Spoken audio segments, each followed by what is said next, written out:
If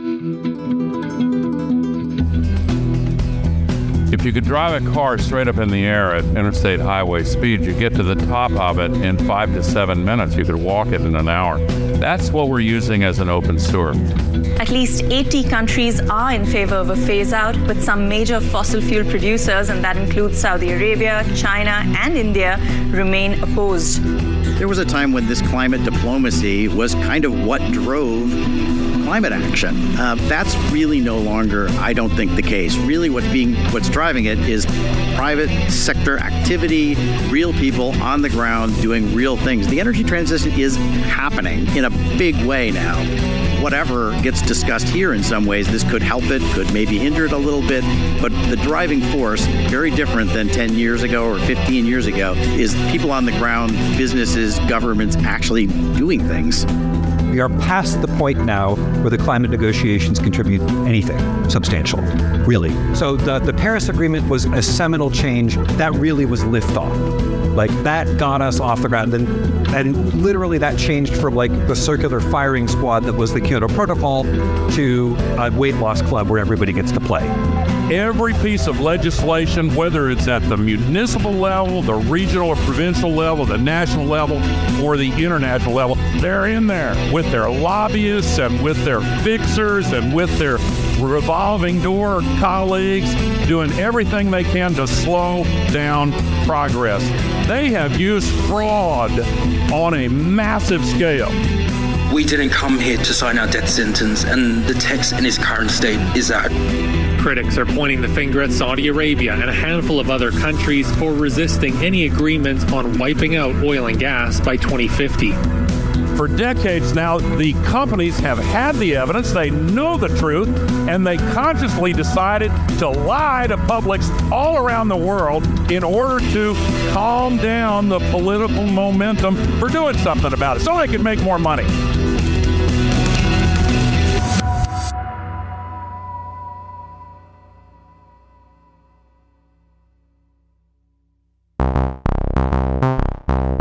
Hello and welcome to episode 191 of the Clean Energy Show. I'm Brian Stockton. And I'm James Whittingham. This week, things are so dire at the COP28 climate conference, delegates simply applaud when a member from a country getting consumed by a rising ocean cries. Seriously, here's a clip of Joseph Sakulu of 350 Pacific at COP28, unable to speak.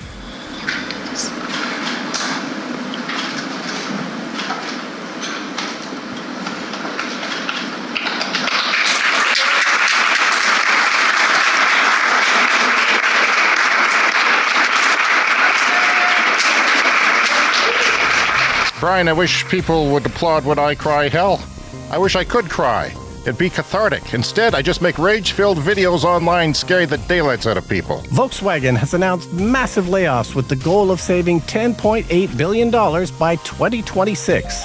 The Clean Energy Show is not immune to financial pressures, so we have some layoffs of our own to announce. Our intern program has been canceled. The pre-show omelet bar is on hiatus.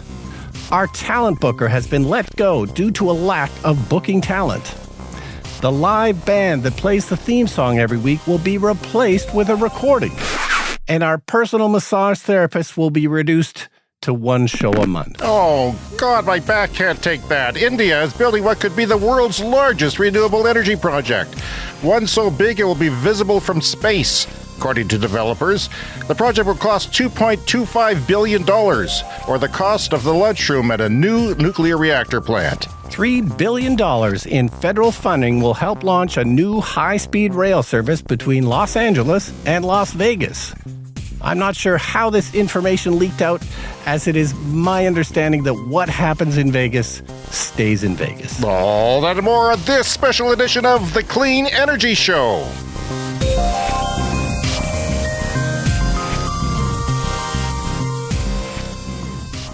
And also this week's show, Brian, the premier of oil-rich Saskatchewan, Canada, gets thoroughly debunked, and I enjoy a good debunking, you know that. Love it. Our atmosphere is one sheet of paper thick, says Al Gore, and I will demonstrate. And he's an angry man, Al Gore. You know what? So am I, if you haven't noticed from our online escapades. EV sales aren't as bad as you've heard. Solar is growing too fast. Is the end of oil here? Could be. Regardless, we'll show you what the beginning of the end might look like as OPEC seems to be falling apart. And if that's not enough, we find out that over 50% of battery minerals mined today will still be in use 130 years from now. I hope you didn't spit out your lunch, but that's true. How are you? That's amazing. I'm good. So quick update on my heat pump. I've been trying to figure out the right settings to turn it down at night so that the auxiliary heating doesn't kick in the morning. And it's been getting down to, minus 15 Celsius or so. Anyway, I had to switch it to Fahrenheit, which I am loath to do. I mean, I didn't have to, but the thermostat doesn't have half degrees. No, it doesn't. If you're working in Celsius, you really need half degrees. And I've had other thermostats that did have half degrees. A degree Celsius is just larger than a degree Fahrenheit. So, two of them. I looked into getting a new thermostat, but because it's a whole thing with the heat pump system, it's kind of specifically made. It's not made for the heat pump, but we know that it works with the heat pump. So, I had to switch it to Fahrenheit, and I hated to do that. Half a degree Celsius is 1 degree Fahrenheit, roughly. That's a big change, I find, in home comfort. It's about 0.6, I think, is what I've been figuring out. But you know what? We had a couple of Priuses, a Prii, for, the better part of a decade or so. And now we've got the Chevy Bolt EV, and it doesn't have half degrees when you set the automatic climate control. And it drives me nuts. It's like 1's too hot, 22 is too hot, 21's too cold. And that's just the way it is. Maybe I should switch that to Fahrenheit. I mean, I do my pool temperature in Fahrenheit because every degree is like $1 million. Yeah. It's and pool temperatures chemistry is, has always been Fahrenheit. But of course, I'm the oldest person in my household, so I grew up with Fahrenheit. But nobody else in my household grew up with Fahrenheit. So I had a taste of it. I don't say that it's really set in with me. Yeah, it switched in Canada sometime in the, mid-70s or so. We have billboards up now in this city, this agricultural city where we live in Canada, and there's Fahrenheit displayed on, sometimes just Fahrenheit, because, people older than us are all that matters, and we're pretty damn old. But they're catering to the stupid old people. Or maybe it's kept going with rural people. I don't know. Maybe it's just a thing, which is kind of sad. We still have a mixture of imperial and metric here in Canada. We didn't switch everything, but, Celsius took hold pretty well. Neil deGrasse Tyson has a great video out on how the United States actually is embracing Celsius in a lot of ways, and he lists all the ways that they are, or I should say the metric system in general. And that's quite interesting because you realize that really they have in a lot of ways. I mean, drug dealers sell by the gram, right? So that's not what he mentioned, but it's there. It's Christmas here in North America, Brian, and I set up my bee tree because I'm really in the Christmas spirit this year. What's a bee tree? That's my second Christmas tree on the second floor. And we bought this discounted train that attaches to your tree, which is absurd. It's like a Christmas decoration that attaches to your tree. Yeah, we had one of those years ago. It's a track that runs around the tree, like sort of halfway up the tree. Well, I gave up on it. I've had it for 10 years, and I've given up on it every year. But this year, I was determined, because the Christmas spirit runs large now with me. Well, it has to, because we're not buying that many presents this year. So the Christmas spirit of lights and everything we have is fully deployed this year. And I was determined to get that sucker on our artificial smaller tree, and there was some accidents, and it's basically broken now. But anyway, actually, interestingly, I was looking for where the batteries were, and they were in the coal compartment, which I thought was somehow interesting. So I dug up the little fake coal, and there were the batteries. But after the first crash, the battery sort of half dislodged, and I picked it up like 20 minutes later and burnt myself because it was shorting out. One of the AA batteries shorted out and got very, very hot. And I'm not sure that accident would have not burned down our house, like eventually. I don't know. There's a lot of fires in this city right now, all of a sudden. I wonder what it has to do with Christmas and holiday trains that attach to trees. If you've been paying attention on our many other internet feeds, I have a video that, of course, went viral again. 12,000 or 13,000 Twitter, which is the equivalent of 1.3 million TikTok views. Right. But it's kind of like that. I mean, it's hard to get views on Twitter, but for some reason I've been having viral videos on Twitter lately. So I decided to get angry the other day because I got this SaskPower, our utility company survey, and I'm going to be very calm about it this time, but basically they over and over again say, in no uncertain terms, are you sure you want to pay more for clean energy? Like, how much are you willing to pay? How much land are you willing to give up? Because it shows here, we live in a city of 200,000 plus people. It shows here, if you're watching on YouTube, half that city, which is a infinitely small dot. It's a pinprick on the map. If you look at a satellite view of Saskatchewan, our province, this is a big trapezoid rectangular thing. And our city is a dot. And they don't want to give up half that freaking dot to save the planet. They're asking you, is that okay? Because I got a pipeline outside my house that goes for hundreds and hundreds. That's not thousands of kilometers. And it's 100 meters wide at least. Yeah. Nobody asked me if, the pipeline, do you want to give up some land for oil? Nobody asks that. It's incredibly frustrating. And if you want to hear my rage, go on Twitter, TikTok, Instagram, wherever we are, and see it. And they're thinking their mix is like 9% solar in 2050. 9 or 8%. 8% solar. I've got 40% of my roof is giving me 40% of my little house here. It's a tiny roof that faces south, and it's giving me 40% of my energy needs. And solar panels in 2050 will be cheaper than cornflakes. They'll be cheaper than cornflakes, and they're thinking 8%. That's pretty ambitious. I think that's what we could do. 8%.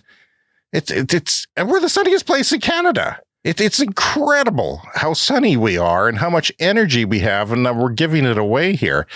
And I just wanted to also mention, because one of the debunking of our premier, our governor of sorts, went to Dubai to the climate conference COP28 to set up a $1 million booth to tell people how sustainable we are. Sustainable, I'm using quotes, okay? Because sustainable doesn't mean a whole lot nowadays. And when it comes to a warming planet, this was a good tweet from somebody that was on Markham Hislop's show. Calgary physician, Dr. Joe Vipin. I retweeted it, and it was wrong. He made an innocent mistake. He said Saskatchewan. So he said Saskatchewan instead of Alberta. He says Saskatchewan has more emissions than Spain as a country. So I told my son that, and he said I didn't. That's crazy. I need to know that's verified so I can tell people. So I went to verify it. Couldn't find any verification. So I went to the comments of the tweet, and the first comment is, "Oh, sorry, I got that wrong." He's a doctor, but he got it wrong, and it's actually Alberta. So there's a big difference. Alberta's a bigger province, more people, 5 times the people, much more industry with the oil industry. Yeah, probably about 3 times more of the people. I'm not sure it's that much bigger. It's physically about the same size. It's still pretty abysmal, but it's not the same as our tiny province. So, I'm going to play a clip from that just to hear, because our province, there's been a lot of political things going on in Canada about our particular province not wanting to give up on fossil fuels, and he debunked. This is what he said about our premier. Today, we're at the metro station, the Dubai Metro, and behind me is the Saskatchewan advertisement that's been running all of COP. It's coming and going. They've spent untold numbers of dollars to tell the world that they have really low carbon potash, and also that they produce uranium, which decreases emissions, of course, because nuclear is emissions free. But that's called paltering. That's called cherry picking. They're not talking about all the other things they do. That for one of the biggest oil and gas producers in Canada, that actually their emissions are 65 tons per capita. That's double that of Dubai. It's actually one of the highest in the world from a jurisdiction's perspective. If it was a country, it would be more emissions than all of Spain on an absolute measure. So that's a good try, Saskatchewan, but we're debunking that. You are not a green province. So he was at COP28, and remember, he's actually talking about Alberta. Yep. But it is a load of crap, the stuff they're selling. And he went on X, apparently, our premier, and said that Canada has the safest and most reliable, as well as the most environmentally sustainable oil production that you can find on Earth. So our local CBC station, that is our public broadcaster, has a local radio station, and they have a show called The Morning Edition. Emily Eaton, the department head of geography and environmental studies at the University of Regina, where I used to work. Where we went to school. Local university told the CBC's Morning Edition that it is very far from the truth. If it's definitely not one of the safest supplies in the world, and there are many different aspects to that, and many different research reports that show that the claims that the government is making are simply not adding up in the field, she said. She also said that while Canada touts its regulations, they're not well enforced and they're based on self-reporting. Eaton said that those claims are false and draw from an erroneous Canadian press article about the research paper. So the Canadian press made a mistake. That's like AP in Canada, the Associated Press, our local, press organization. Made a mistake about the research paper, and they corrected it in April 2023. Which reminds me, that tweet that I said, it was seen by like tens and tens of thousands of people, if not 100,000 plus. Mm-hmm. And the correction was seen by 80. Yeah. So I corrected it. I retweeted it initially and then corrected it. But it just goes to show, I mean, people just, they do bias confirmation and retweet and get that little fix of endorphins and dopamine, and then it keeps spreading. Negative things keep spreading, and I don't want to be wrong. So you have to be careful, and you should be double checking things, especially when they're from somebody who you're not familiar with. Okay, so she goes on to say that the research article actually states that Norway's regulations, if applied globally, could achieve 25% lower emissions from oil production. Norway, not Canada. And that paper also calculated that Canada has the fourth most carbon-intensive oil on the planet. So it's quite the opposite, Brian. It's the opposite. Basically the opposite of what these stinking bastards are saying. Speaking of me getting angry, Al Gore, I watched a TED Talk with him from something like 3 or 4 months ago. He did, and he was talking about the COP conference being led by an oil country and an oil president. Boy, was he pissed off, and he should be. I listened to his Bloomberg podcast interview, and the first question was, why are you so pissed off? You're different now. And he said, well, you gotta be. Because it's been 23 years or something like that since An Inconvenient Truth, which I would like to salute sometime on the show, because apparently it's had not just an effect on me, but an effect on many, many people in this world. So it was actually a very important documentary from an unlikely person. Yeah. So here's Al Gore talking about how our Earth's atmosphere is being used as a sewer. If you could drive a car straight up in the air at interstate highway speeds, you get to the top of it in 5 to 7 minutes. You could walk it in an hour. That's what we're using as an open sewer. So I've got a planet here. This is Earth. Okay. This isn't a big full-size scale globe. If you're watching on the YouTube or somewhere else, it's smaller than a globe. A globe, 2 pieces of paper. Okay, printer paper put together, that's our atmosphere. That's where the oxygen is. And this is 1 piece of paper on this globe. It's ridiculous. It's nothing. Okay? Yeah. This is what we're polluting. This is what the oil industry wants us to drag completely into hell, and so they can make a few bucks and then die rich. And screw them. So Al Gore, he got angry. But for decades now, the companies have had the evidence, they know the truth, and they consciously decided to lie to publics all around the world in order to calm down the political momentum for doing something about it, so they could make more money. Now, having said that, at the end of his TED Talk, he actually gets positive. He says that if we can stop emissions, there's new research that says the climate won't be so bad. And we'll have that at the very end of the show, so we're looking forward to that.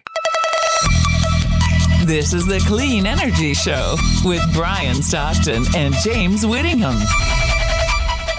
And now on to our COP28 coverage. Brian, we delayed recording by a day, hoping that there would be some news from COP28, and they have not. They're going to go into Wednesday now and finalize things. But here's the latest. The latest draft of the climate deal released late last night totally dropped language to phase down or phase out the use of fossil fuels. It just said countries should take action that could include reducing their production and consumption of fossil fuels. Now, this is a major blow to those who expected ambitious action to slow global warming. Former Vice President Al Gore posted on X, "It is deeply offensive to all who have taken this process seriously." He also said this COP is on the verge of complete failure and that the deal reads as if OPEC dictated it word for word. It's midnight Wednesday in Dubai as we record this, Tuesday afternoon in North America. And negotiations at COP28 are going into the night, apparently, but there's suddenly more confidence. Negotiators are closer to bridging divisions on the future of fossil fuels. Say news reports, The Guardian reports that the final text will most likely be released Wednesday morning. And at least a quarter, this is a fact here, Brian, a quarter of the billionaires registered as delegates at COP made their fortunes from highly polluting industries, such as petrochemicals. So, yeah, you got to love climate conferences with billionaires there that aren't there to solve things, but are there to make sure that their pockets continue to be lined. You know what, Brian? Fossil fuels have been a major part of COP28, and they drive everyone crazy who cares about the future. And the fact that the president runs an oil company, the state oil company in Dubai, UAE. So I was recalling an article I read a couple of weeks ago that recalled an interview I saw on Markham Hislop's show of about a year, 2 years ago, 3 years ago. It was talking about how when oil goes away, it's going to be ugly, that they're not going to be able to keep demand up because those who want to keep selling oil, even at a low price, are going to want the volume, basically. Yeah. And OPEC is going to fall apart. Well, November 29th, the New York Times had an article called, "In a Shaky Oil Market, OPEC Has Bitter Decisions to Make." So even as the Organization of Petroleum Exporting Countries tries to cut output, supplies from other producers, notably the United States, are growing. And that's just before they postponed a meeting of OPEC because they were really worried because prices were 2 weeks ago, it was 80. Now it's like 70 or less than 70. So it's dropped even as producers in OPEC plus a bigger group that includes Russia have cut production. So they've cut the production and it continues to drop. A large part of that is because of the Chinese economy is not doing well right now. But it's also because some displacement from two-wheel, three-wheel EVs and full-on EVs, as well as energy efficiencies and the fact that people actually care about this stuff. So the coming months seem unlikely to give oil producers a respite from the squeeze, the New York Times says. They also say, after 3 years of pandemic recovery and robust increases in demand for oil, appetite is expected to slow in 2024. The main reasons China, which accounted for 3/4 of the global growth in 2023, is facing an economic slowdown. And also remember that China is leading the world in the EV revolution. So, and in solar and wind and everything else. So there will be little need for increased output from the producers group in the early part of 2024, or perhaps longer, analysts say. At the same time, analysts forecast that drilling in countries like the United States and Brazil are not members of OPEC, who are not members of OPEC, remember, is likely to increase output enough to meet the additional global oil consumption that emerges in 24 and possibly in later years. You see, the United States has an abundance of oil and gas from fracking. They suddenly are an exporter. Yeah, they've really pumped up, so to speak, their oil production in the last several years. So there was a time when the OPEC countries could basically control the price of oil by cutting back on production, but now there's enough oil production outside of OPEC that they don't have the control that they once had, and countries like the U.S. are unlikely to cut their production even with lower prices. So the New York Times goes on to say the International Energy Agency projects that global demand will increase by a modest 930,000 barrels a day, an amount that could easily be covered by increases by producers outside of OPEC+. Like the United States, OPEC's leverage over the markets is weakened when non-OPEC countries are in a better position to meet growing demand. And that really screws them. And we like to be screw OPEC since 1970s when we were dealing with the conversion from Fahrenheit to Celsius. Those were the days. That was right during the oil crisis when metric came in here. These cuts are also diminishing the oil earnings that are key to Saudi Arabia's government budget and its ambitions to invest in businesses not linked to oil, including the LIV Professional Golf Tour, Newcastle United, a soccer team in England's Premier League, which is hilarious.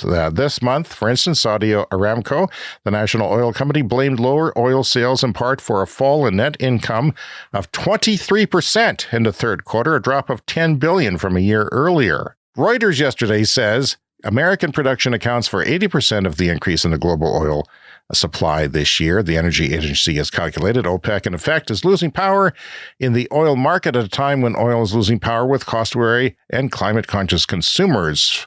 In Bloomberg on December 9th, the country's implied gasoline consumption, this is America, has fallen to more than 200,000 barrels a day below seasonal norms, while supply has increased. But why? 4 million EV autos on the road and growing, and numbers of electric bikes are exploding. EVs are going to grow by 115,000 a month. So that's beautiful. Yeah. Every month that passes, 115,000 potentially oil-consuming cars off the road replaced by EVs. Yeah, and if I remember correctly, 2023, they've already hit 1 million EVs sold in the U.S. for 2023, and that should only go up in 2024.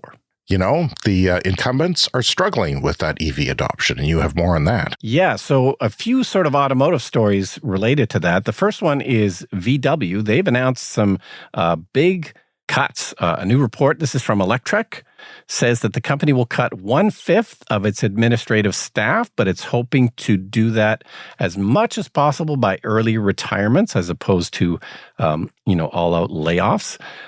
So they're trying to save $10.8 billion by 2026. So they're going to cut their workforce and expenses. They're going to try other things like reducing the time of their product cycles. That used to be 50 months to, introduce a new product. They're going to try and get that down to 3 years. They're going to try and slash the overall production times. They're going to try offering fewer models with fewer options and trims. And they had planned a new R&D site in Wolfsburg, Germany, that was going to cost 800 million euros, and they're going to scrap that. So R&D, they're going to have to make do in the existing facilities, which seems like it's entirely possible. And Ford here is this is from Drive Tesla Canada. They are slashing their production of the F-150 Lightning, their electric pickup truck. They're going to cut production about in half compared to what they were doing in 2023.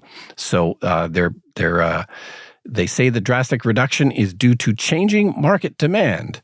They're just not seeing maybe a huge enough demand for the Ford F-150 Lightning. And of course, they're facing the same kind of cost pressures that everyone else. And then finally, Stellantis. Stellantis is also heading down the road of, substantial layoffs. Ford they had record sales of the F-150 Lightning, it's not that bad.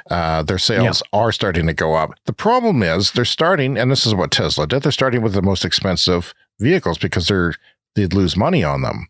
They're not... They don't have efficiencies in place to compete with pure EV, manufacturers. Yeah, you sell the higher end, more expensive trims first, and then as you get more production, you start offering the cheaper ones. But of course, if you're not turning a profit, it's a lot harder to swallow selling those cheaper models. Now, I can see rednecks and Bubba's not jumping on the board of the electric pickups right away, okay, truck owners. But I can see fleets doing it. Because it's a business decision, it's a bottom line decision, and there is great advantages. For the first batch of them would go to environmentally conscious companies that want to project environmental consciousness, right? You want an electric pickup. And beyond that, it's the bottom line. It saves money. If you have 10 vehicles, if you have 100 or 1,000, you're a fleet manager, you want to save money. You want to get that Christmas bonus by saving the corporation, $1 million or whatever in operating costs. That's a big deal, and that's going to happen. But they're not making the fleet vehicles. They're making the fully loaded vehicles for the initial adopters. And if they could get down to that, and I know why they're not making them, is because they would lose money on them. They offered, Tesla offered $40,000 for their starting price, and it's $60,000. And Ford said that they would be somewhere down there too, and they're not. And they're just not making those base vehicles very much. Yeah, and of course, interest rates are still high. So high interest rates always affects vehicle sales because most people are, borrowing or leasing to buy their cars. So it's a tough environment. And of course, for people like us that follow this closely, the other thing for Ford and the other automakers is the Tesla connector is coming in a couple of years. So, the vehicles will all be a lot more attractive once they have the Tesla connector, because then suddenly it opens up that bigger charging network. Is that there was supposed to be an adapter early in 2024? We'll see if it's mid 2024, and then the new models after that, maybe even later in the year, could come out with the NACS. No, that's very true. Adapters were supposed to kind of bridge the gap, but I haven't heard anything about those for a while. So yeah, sometime in 2024, adapters available. Of course, the whole Tesla network is still not open in North America to other vehicles. So they've got to open the network and make the adapter available. And it appears, we're still some months away from that. I was reading a post on one of the Chevy Bolt forums in the United States. Somebody was using the Magic Dock and said it was very difficult.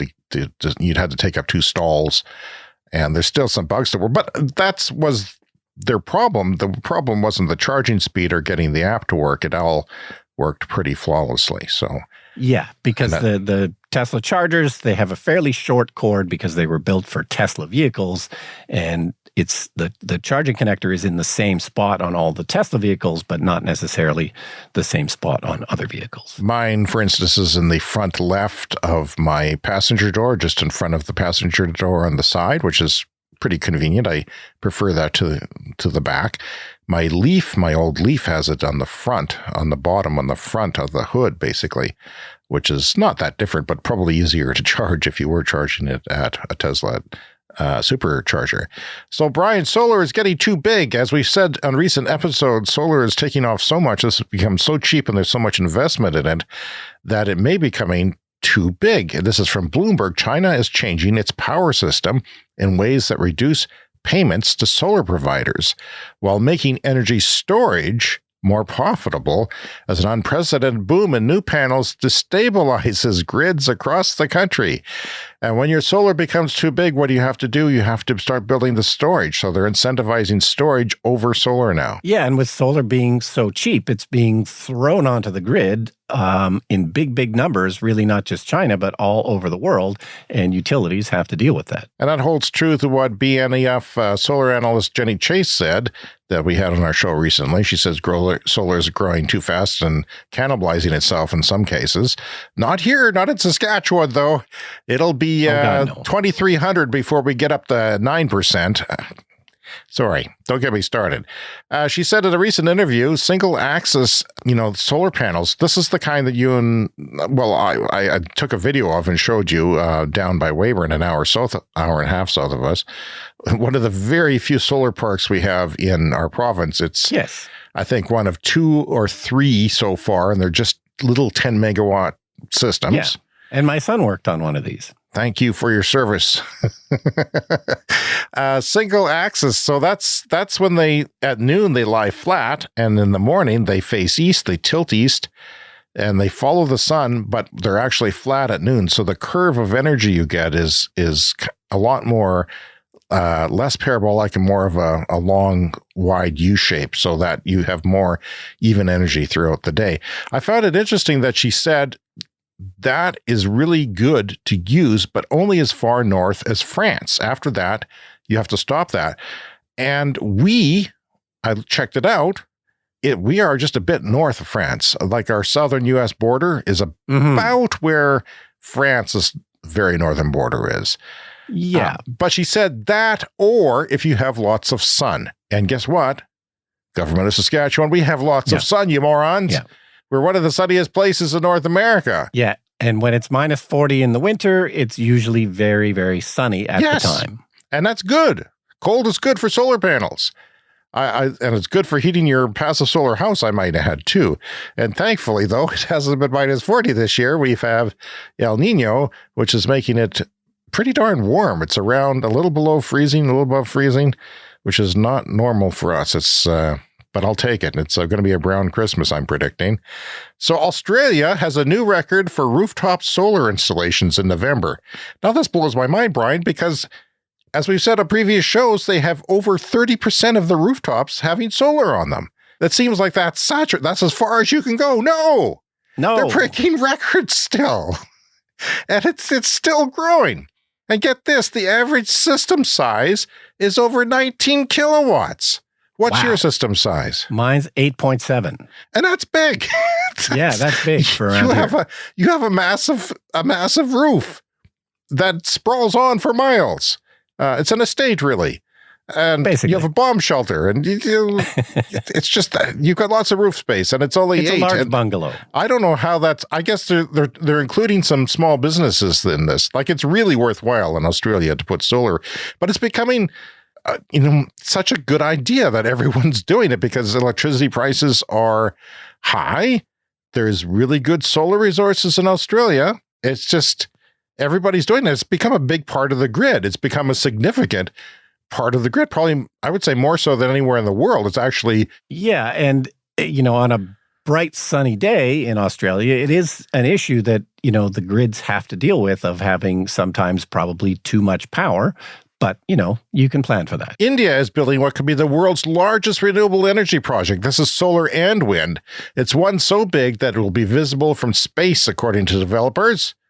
And it'll be as large as Singapore. Wow. So, yeah, India, we were saying half of our small city, for the whole province of Canada, could be used for wind, and that'd be the problem. Well, all of Singapore, which is huge, city-state, and it's 726 square kilometers or 280 square miles.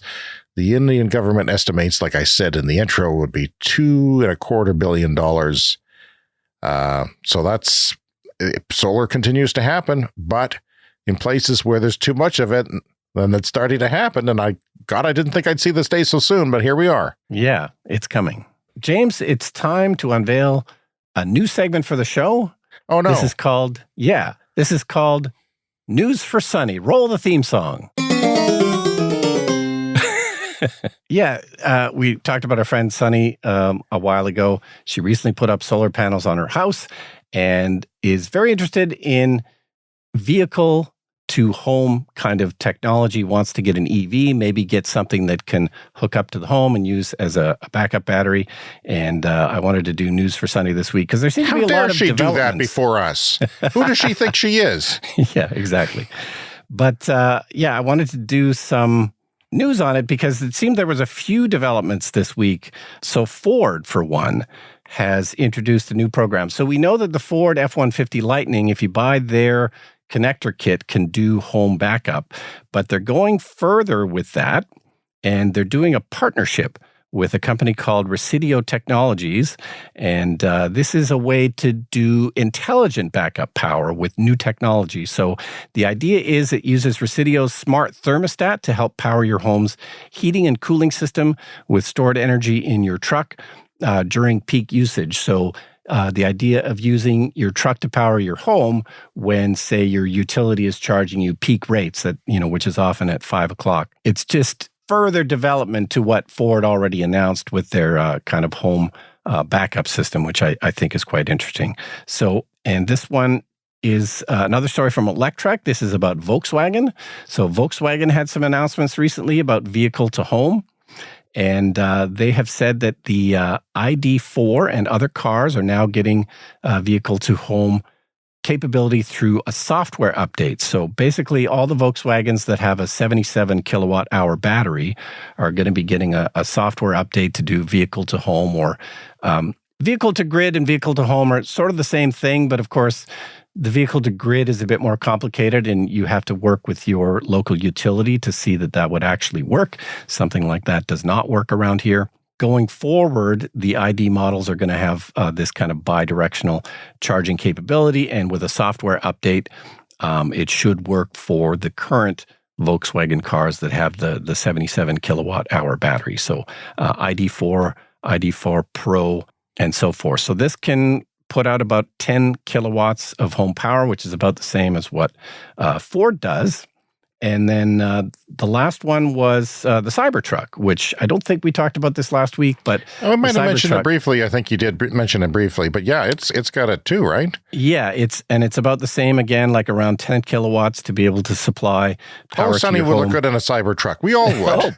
Yeah, I think that's the perfect vehicle for except her. Rednecks. Rednecks would. I don't care for rednecks and Cybertrucks, but yeah. So all of these solutions do require some additional equipment. So with Tesla, it works with their wall connector charger. It's also some sort of a gateway product. I don't know.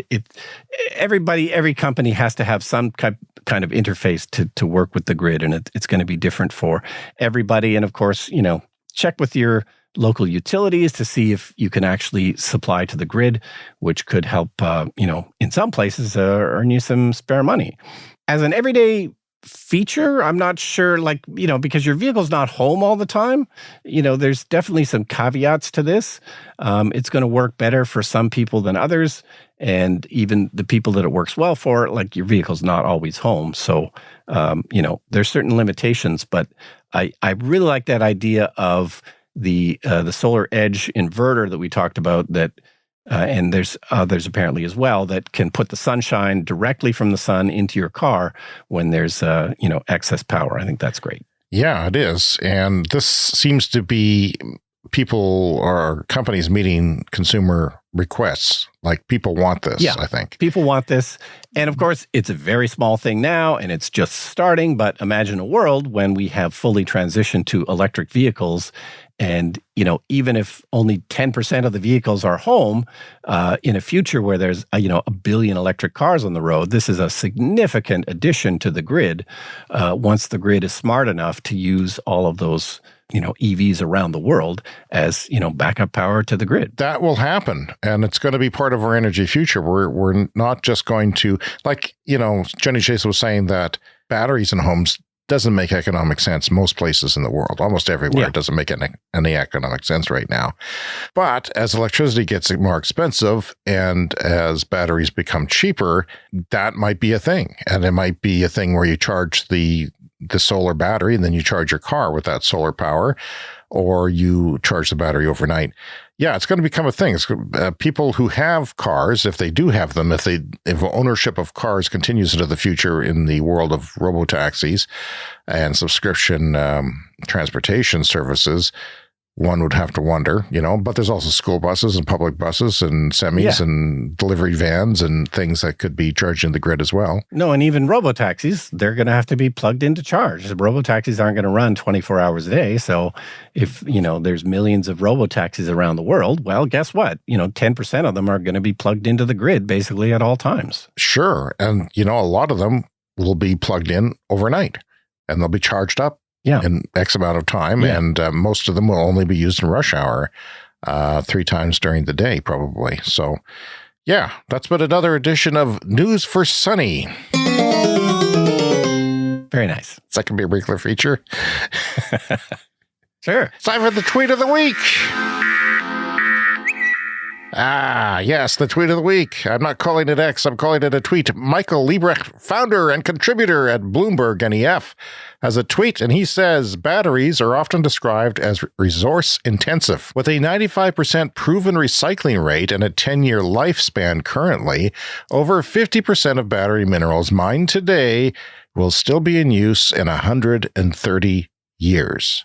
Wow. According to their calculations. At 5% improvement per cycle, that is, every time you replace the battery, it's 5% better, and I'm betting it's going to be better than that. And they will be delivering services forever.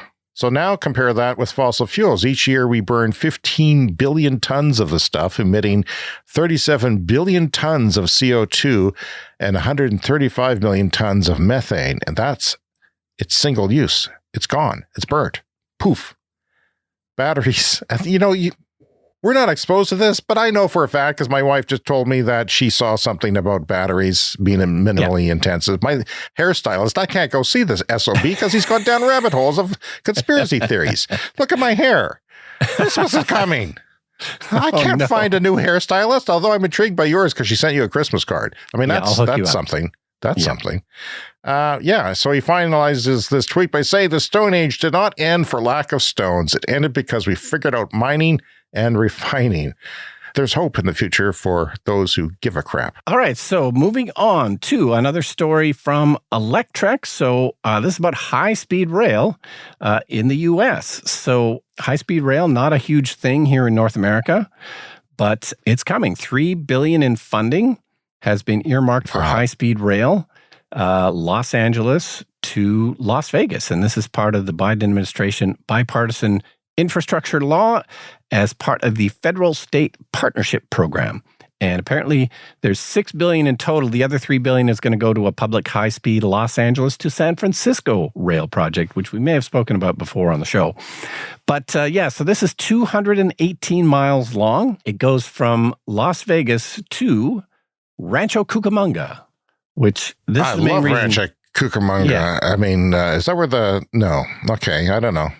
I just love saying it. Yeah, it's the main reason. It would look great on the train sign. Yeah. So Rancho Cucamonga is basically Los Angeles. It says it's 37 miles east of downtown. So it's Las Vegas to Rancho Cucamonga in 2 hours and 10 minutes, which is about half the time that it would take you to drive. And I love projects like this because I could really see that kind of travel, people on a whim, hop on the train and go to Las Vegas. And lose all their money. And so the company, Brightline West, estimates that it's going to remove 3 million cars from the I-15, the road that goes there, and reducing approximately 400,000 tons of carbon emissions every year because of it. So they want this to open in 2028 is the plan. Wow. 2028? Are you kidding me? Like, that's crazy. Yeah. Like the other train from Los Angeles to San Francisco is taking decades and decades and untold billions of dollars. Like, it's just, I guess there's a lot of desert in between those two cities. So, and I'm wondering, Las Vegas should flip the bill for this because they're going to get all the benefit. It's not they're going to get, there's Las Vegas has people, but they're not all going to go to Los Angeles all the time. It seems far-fetched to me. Am I wrong? I mean, I'm no expert, but yeah, certainly these kinds of projects tend to take a very long time. So, I don't know. I guess we'll find out. We'll just report back in 2028. You got to buy the land. So it goes through Barstow and Baker, two very Republican places, I believe. The interior of California is the Republican part. So, okay. Well, I mean, that seems like two places from LA to San Francisco, and Las Vegas will be the two places you would send a high-speed train to. Brian, EV sales may not be as bad as you've heard. We've heard a lot of negative press lately about EV sales. Well, the fact is, Bloomberg NEF, who analyzes this stuff, says it's a little bit below what they predicted, but it's not abysmal.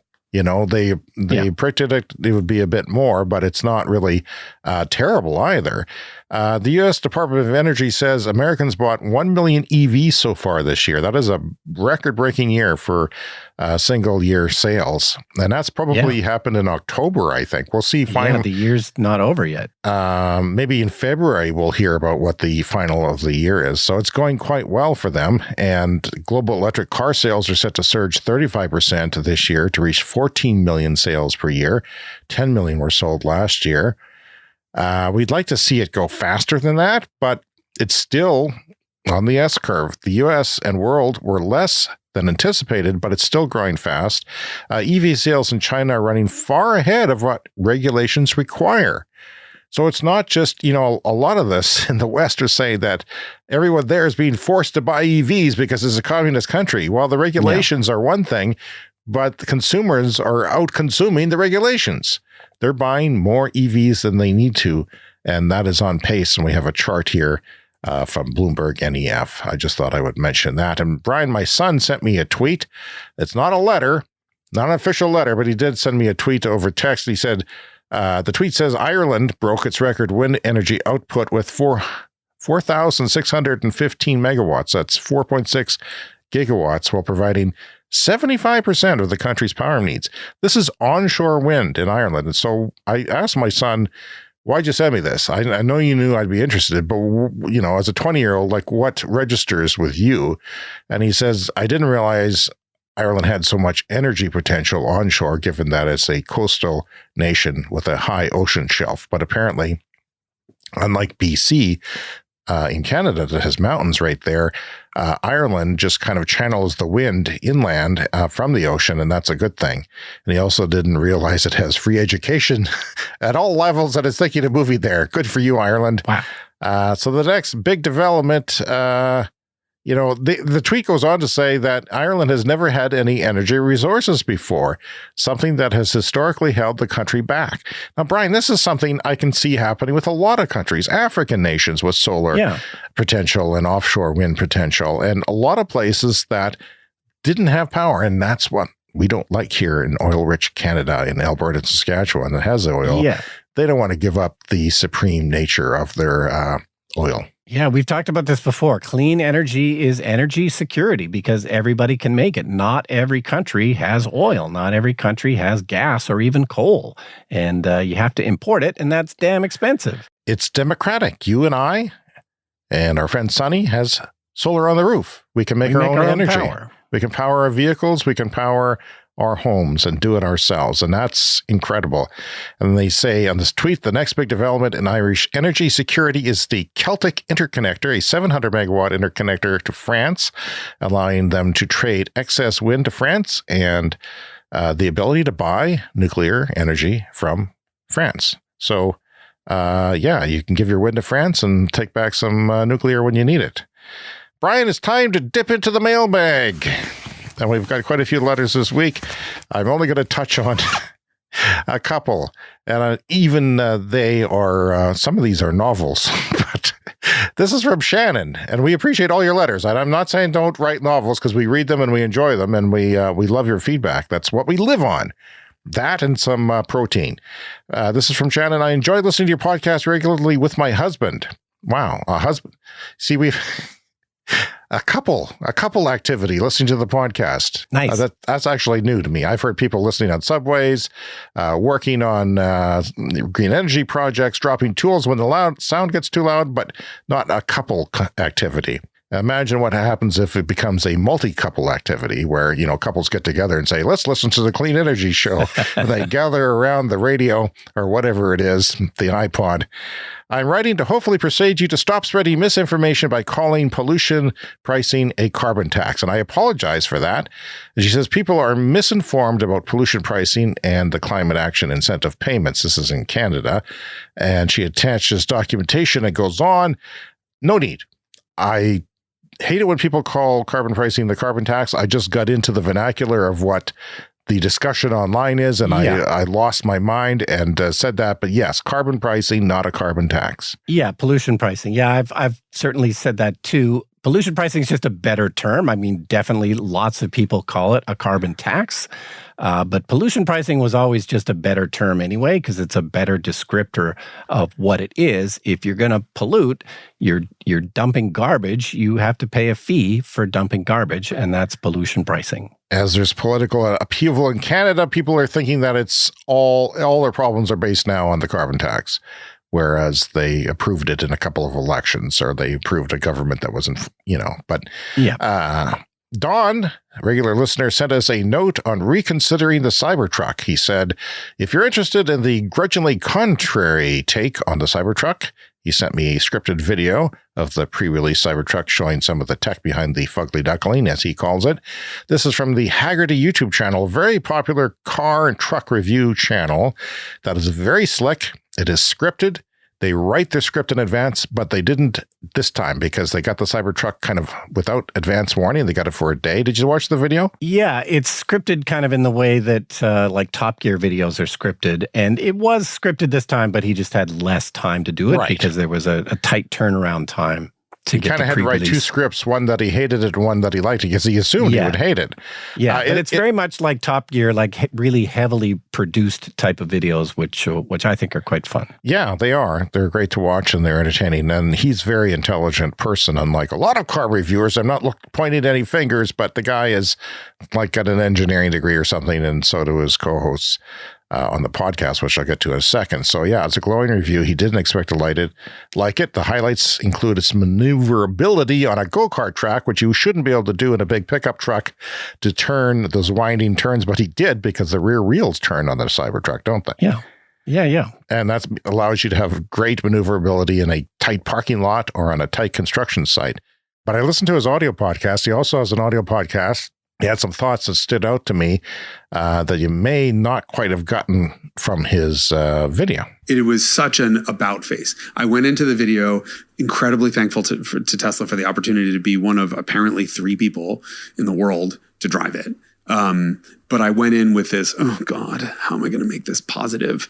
Like, I can't bite the hand that feeds me. So I'm like, well, I'll just make it all about information, and I'll just be all about information, and I don't put my opinion in there.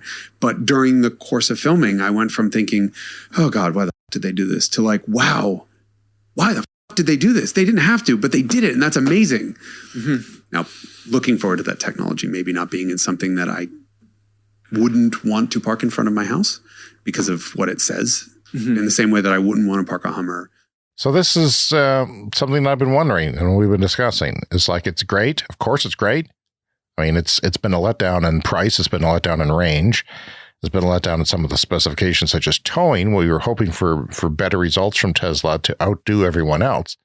But would you park it in front of your house? I think it's kind of what people who drive a Hummer, it's a statement vehicle. Yeah, well, North America, gigantic trucks are the commonplace thing. So I think most people in North America will not have a problem parking it in front of their house. I do, Brian. I take my son sent me another note saying, tell Brian the Cybertruck's not going to work. It's not going to truck people are not going to buy the Cybertruck. And this is another clip from Haggerty's podcast. There's all kinds of capability in here. We'll see if Elon's dream is shared by millions of others about what the future of a pickup People truck like trucks, especially in this country. But will they accept something that is this different? Yeah. I have some hope that maybe people will, but I also think that maybe they won't. I think that there's a good chance they won't. But regular truck buyers, you're going to see software engineers driving them up and down, Tesla fanboys left and right, and a few people who want to make a statement. But I don't think your regular truck guys who listen to country music are going to have a country song about the Cybertruck unless they're making fun of it. We just talked about Ford cutting their production in half. So that's the advantage that Tesla has, is they're just going to put the pedal to the metal and make as many of these as they possibly can. So yeah, perhaps there won't be people to buy them, but when there's a huge supply of them and they can bring the price down a little bit, they're going to sell every one that they can make, I think, for the next few years. Okay, thanks for everyone who wrote in, including those we didn't have time for. cleanenergyshow@gmail.com.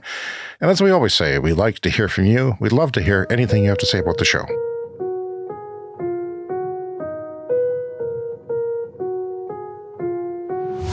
It's time for the lightning round. The lightning round is a fast-paced look at the latest headlines in climate, clean energy, and transportation. Climate campaigners and politicians have reacted with fury to the news that the UK climate change minister, Graham Stewart, has returned to London from COP28. Apparently getting homesick. Chevy Bolt is returning as the EUV only, the slightly larger version of the vehicle. It's mini SUV only version. That will be out as early as 2025 with LFP batteries, and different factories going to be making the vehicle. So it's actually not going to be too much of a lull before they bring it back. The LFP batteries, of course, are cheaper, right? Yeah. We'll talk more about it in future shows.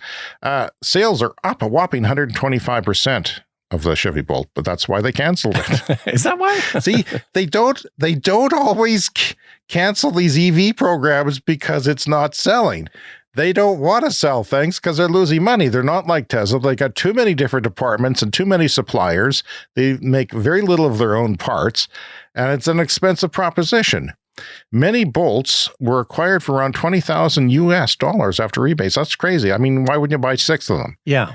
I mean, you should at least have one as a city car if you didn't like the charging speed or the size, you know? No, in addition to the federal tax credit in the U.S., different states have other incentives. So yeah, the prices can be quite low. So shop around for your local incentives. Honda is pulling the plug on their only electric car in Europe, the e-Mini. They had low expectations for how many they'd sell, and they didn't sell very many of them. It's too pricey, Brian, and too little range. And EV buyers are not stupid. I love the design of it. It's a super cool car, but it's got a tiny battery. So it's really just a city runabout. So that's always going to kind of limit your audience, and also it's very, very small, maybe a little bit too small. And this was also submitted by my son. The British Columbia provincial government is set to amend the building code to allow mass timber buildings up to 18 stories. The existing limit is 12 stories.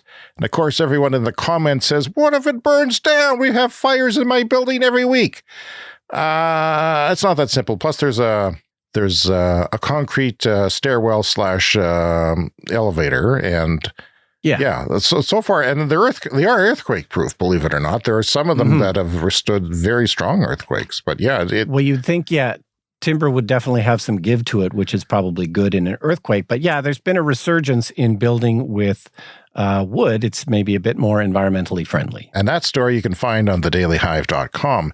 Battery swapping scooter company Gore, mentioned many times on the show, is introducing the first India-made smart scooter, the Gore Crossover GX250. Our battery swapping network is available today in Delhi and Goa, with expansion to more cities and consumers soon. That's terrific news.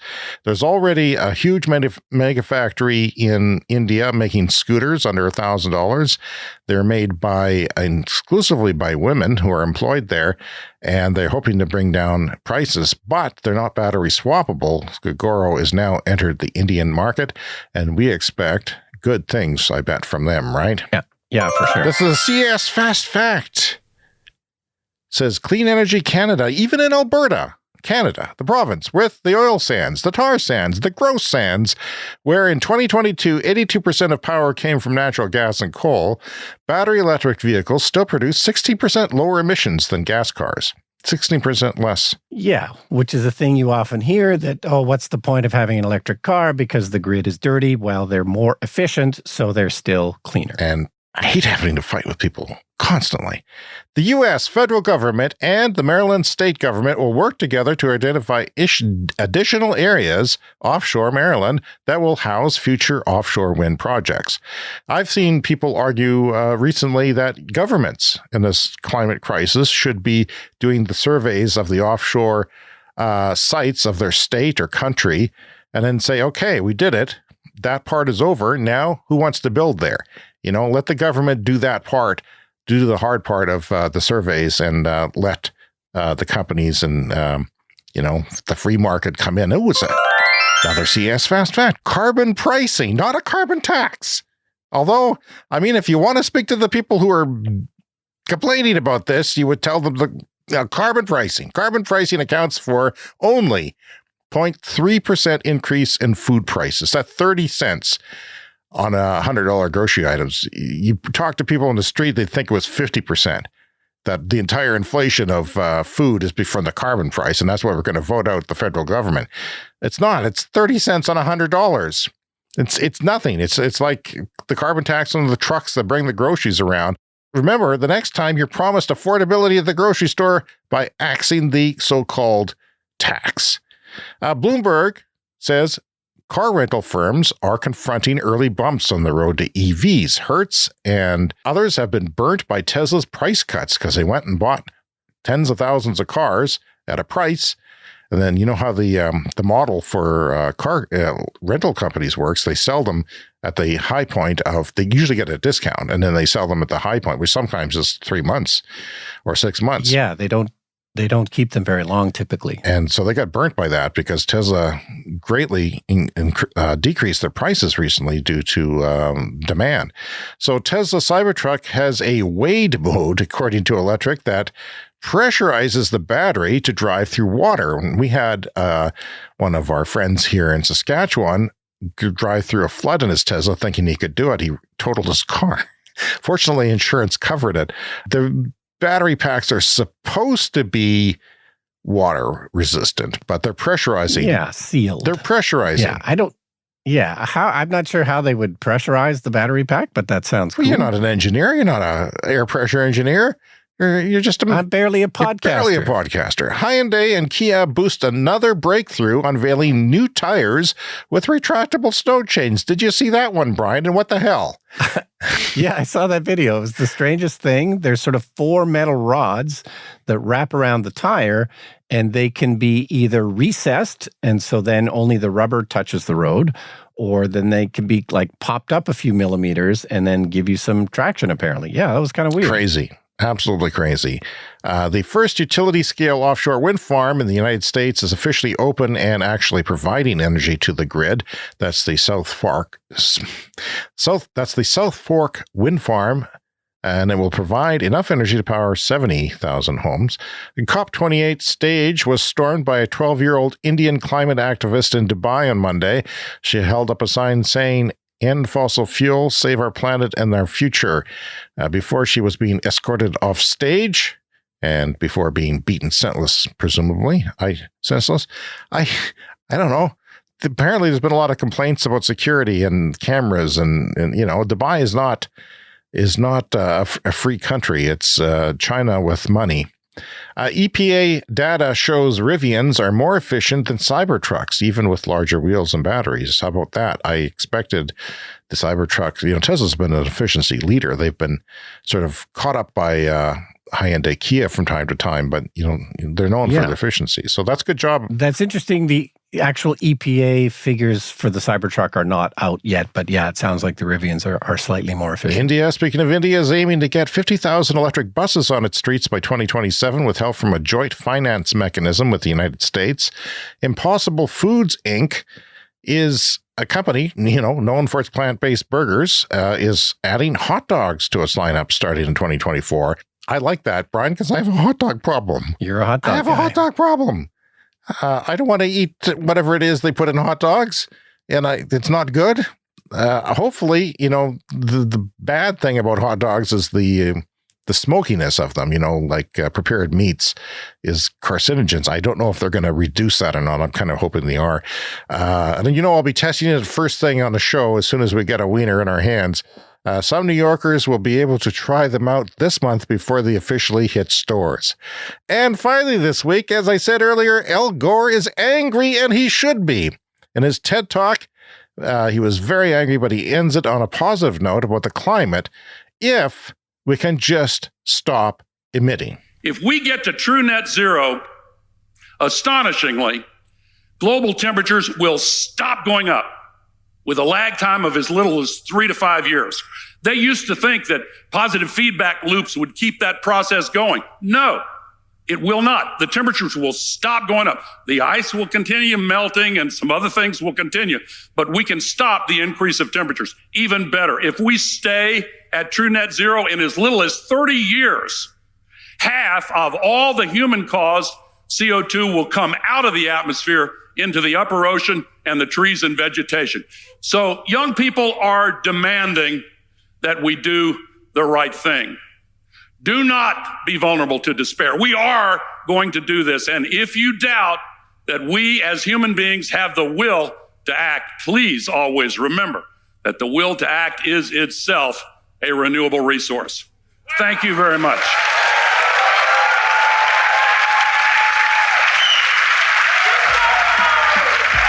And that is our show for this week. Please take the time to contact us, cleanenergyshow@gmail.com, and around social media, you can find us as Clean Energy Pod. Don't forget to check out our YouTube channel for angry videos from me and other special features, including the full podcast this week.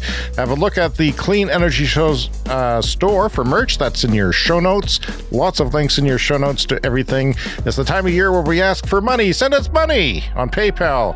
You can do it one time. Send us a couple bucks to buy a cup of coffee. Some people send us a couple bucks every month. They can set up on PayPal as well. If you're new to the show, subscribe and write us a podcast review. That always helps us. We'll see you early next week with another edition of the Clean Energy Show. See you next week.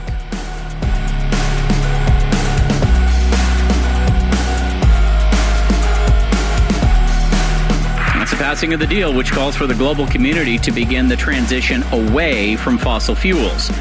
Clearly, many people here would have liked clearer language about the need to begin peaking and reducing fossil fuels in this critical decade. But we know this was a compromise between many parties. So NGOs are regretting this mention. They say that carbon capture and storage is really a dangerous distraction. It's a compromise, with many delegates hoping for a more strongly worded commitment. But COP28 President Sultan Ahmed Al Jaber still considers it a victory.